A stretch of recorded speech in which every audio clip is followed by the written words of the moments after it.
I wonder if we can just kind of take a step back, because I think, what is the fundamental SJW ideology? What are they really after at the end of the day? So I've gotten a little better at trying to articulate this in a nutshell. Let me try again. This belief system is, if you read about, it's sort of a marriage between Marxism and postmodernism, but you don't really have to. There are much more intelligent people who can explain that marriage of those two belief systems, and much more intelligent than me who can explain that. But think of it like this. Marxism said that the best way to look at the world was as a struggle for money between different classes of people. This is evolved, and I don't mean evolved as in better. I just mean it's evolved. It's changed. This is a new form of Marxism that's based around, instead of class and money, it's based around identity and power. So they say the best way to look at the world is as a struggle for power between identity groups, and that's why it's all about identity. Just the same way that white supremacy is. It believes that the best way to view the world is to put people in groups. Don't look at them as individuals. It's a collectivist belief system, just like white supremacy. It is not about individualism. It says you need to put people in groups based on race, sex, sexuality, religion, if they're fat or not, if they have mental health issues or not. There's a never-ending list of these identity groups.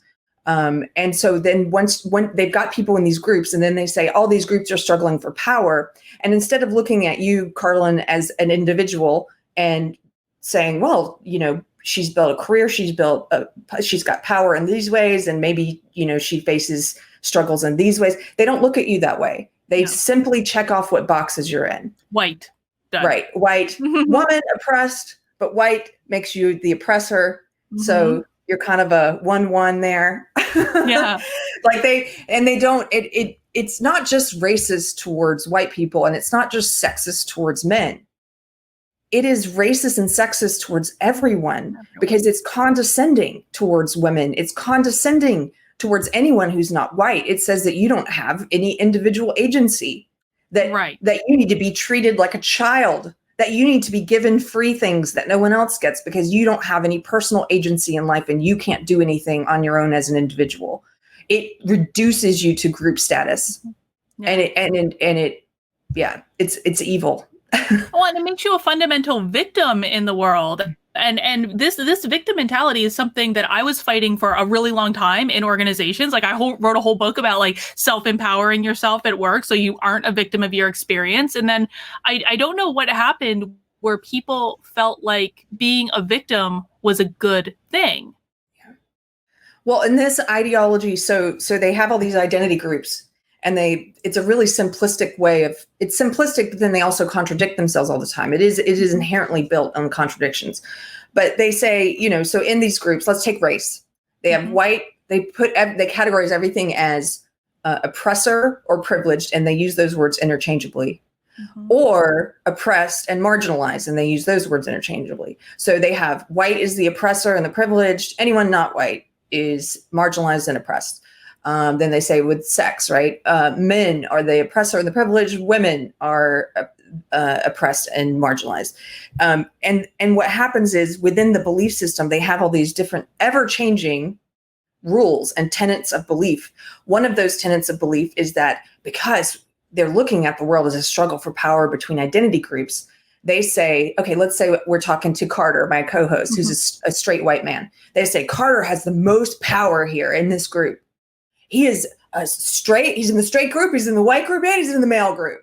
Therefore, Carter cannot speak because what they're trying to do is forcibly readjust what they view as a power imbalance between groups. The same way Marxists were trying to seize the means of production and forcibly redistribute wealth, they're trying to redistribute power. So within the ideology, you have less of a voice. You are told to sit down and shut up and be quiet. You don't get to have opinions. They tell you one of their favorite phrases is stay in your lane. If you do speak, they will go directly the same way white supremacists do. They go to and the same way misogynists do. They go to your identity to attack you first. So if you are in one of these so-called oppressor groups or privileged groups, then they immediately say that, oh, well, you're just saying this because you're privileged, you're white privilege, you're male privilege, et cetera. But if you're not, this is why they hate Black conservatives, they hate gay conservatives, they hate anyone who's in the marginalized groups who doesn't speak this belief system, because it's harder to attack them on the basis of identity, but they still do. Then they say, oh, well, you're internally racist. You're a Black person who doesn't agree with this. You're internally racist. You're internally homophobic if you're gay. You're internally misogynist if you're a woman. They still go after identity. They call you racist and sexist slurs, just like white supremacists, just like misogynists. Yeah. I'm sorry, I'm on a bit of a tear. No, but last thing. But that's where the victim mentality comes from, is because in the ideology, you gain social status. It's like a currency that they spend. You gain currency, social currency, by being in the marginalized group. So the more of those you can check off, the better for you in this new world that they're creating, in this new reality. And so there's an ever expanding number of these identities now, because people, even if they don't realize consciously what they're doing, they want to have our marginalized identities so they can speak, so they can have an opinion. So like, oh, well, now having a mental health issue is that means I'm oppressed. So I'm going to wear that as an identity. I am depressed, and that is who I am, and I get to speak, So that's, and that to me is one of the most insidious things, because a lot of mental health issues, they're not permanent things. You can work on them, they can get better, and you can, I don't want to say cure, because it's not necessarily that easy, but you can cure them in many respects. But the minute that someone wears that as part of their identity, they're dooming themselves to a life filled with depression, a life filled with anxiety. And I see this all the time with people where they think they're happy, but they really have no idea what happiness looks like. And that to me is one of the most depressing things, when you haven't really been happy in so long that you forget what it feels like to be happy. Like, life is awesome. People should be enjoying every minute of it. And you just simply can't when you're in this ideology. Yeah, they don't have a lot of joy. I had moments of joy when I was in SJW, but overall there's this kind of background noise, anxiety, depression.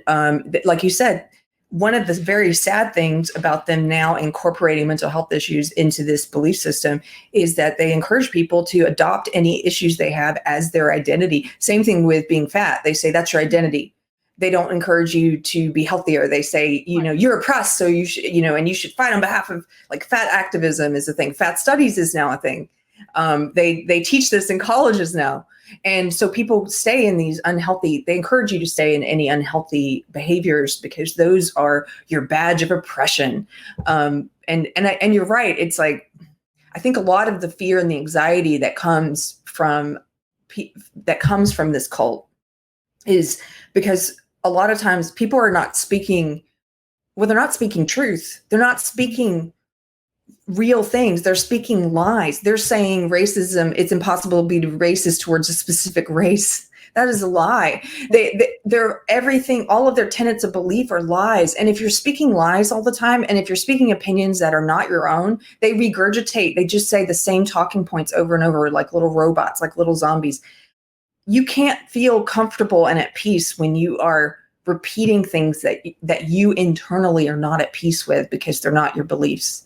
And so I do really believe a lot of them struggle with this background noise of anxiety, and like I did, because fundamentally, even if they're not cognizant of it, like I wasn't, but I knew I was uncomfortable. And they're very afraid of everything they say. They have to make sure it is approved by the cult. So there's like a little sensor in their head, and everything they say is running through the sensor. They're posting something online. The rules change every day about what's offensive and what's not. So I've seen people get dragged for saying, and you've seen this, for saying, Elizabeth Warren is my spirit animal. No, spirit animal is racist now, and so they're constantly checking everything. They can't say any of the taboo words. This is an authoritarian belief system. It's all about control.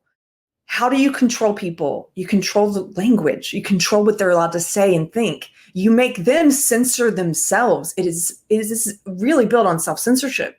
Yeah. And then if they say something wrong, they have to issue an apology of some sort, a dramatic public apology.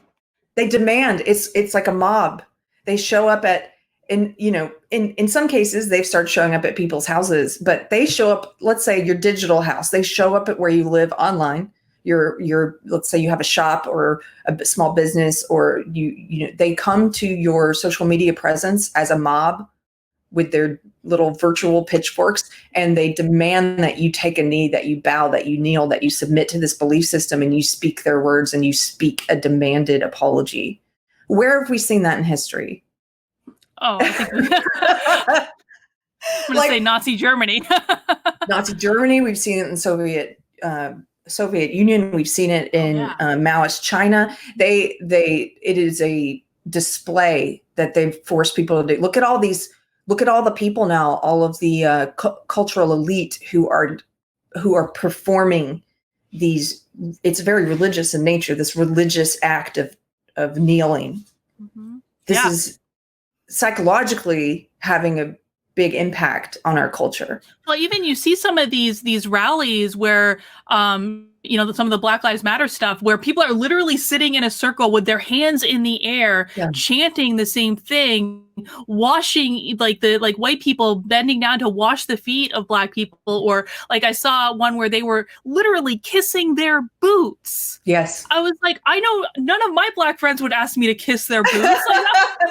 What is even going on? Why those shoes have been walking all around this? There's COVID now. They could have COVID on the shoes. Oh, well, apparently that doesn't matter anymore. But I wanted to get another thought in there, because you talked about how much they hate like Black conservatives, or people like Mikey, like gay conservatives as well. And he's not even really conservative, but you know what I mean? I saw one of my liberal friends yesterday post something about how Candace Owens is a grifter. And almost immediately, like underneath it, there was a white man, obviously, responded calling her Aunt Jemima. And I was like, that's racist. What are you doing? But it doesn't, but it's okay because it's Candace Owens. So I'm in I'm still in a couple different SJW groups on Facebook. I've seen exactly what you're saying, Carlin. Yesterday I saw there's a group I'm in for my town. This is everywhere. This is in your town. This is in your kids' elementary school. This is in kindergartens now. They are teaching the same belief system I learned in college. They're now teaching it to kids. Right. But in my little town, there's a group. It's an SJW group I'm in, and white people now. So this is how they contradict themselves. They are saying you have to, if you're white, you must shut up and listen to people of color, that you don't have a right to have an opinion that disagrees. What it really means is you can't disagree with this ideology. And here's how you know that's what it means. Because people in my group, they listen. Let's say they're idealistic and they're in this for the right reasons. And they're like, okay, I've learned this rule. We must shut up and listen to voices of color, right? Mm-hmm. A couple of people in the group started sharing videos of Candace Owens, Terrence K. Williams, Coleman Hughes. Sure, that went over well. Yeah, David Harris. And they're like, I don't really understand. I guess it was their first introduction to some of these people. I don't understand why she has this position, but I'm willing to listen. I saw a white woman say that. That's what the SJW is. I'm willing to listen. Be quiet and listen. What happened?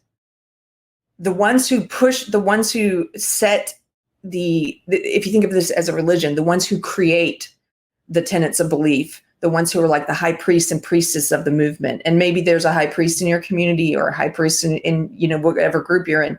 They come in and tell you why the rules are now different. Mm-hmm. The rules to shut up and listen to voices of color don't apply to this person, to these people, to these Black people. Why? Because it's not about shutting up and listening to voices of color. It is about shutting up and listening to the ideology. And these people are not speaking the ideology. So what does it do? It tars and feathers them.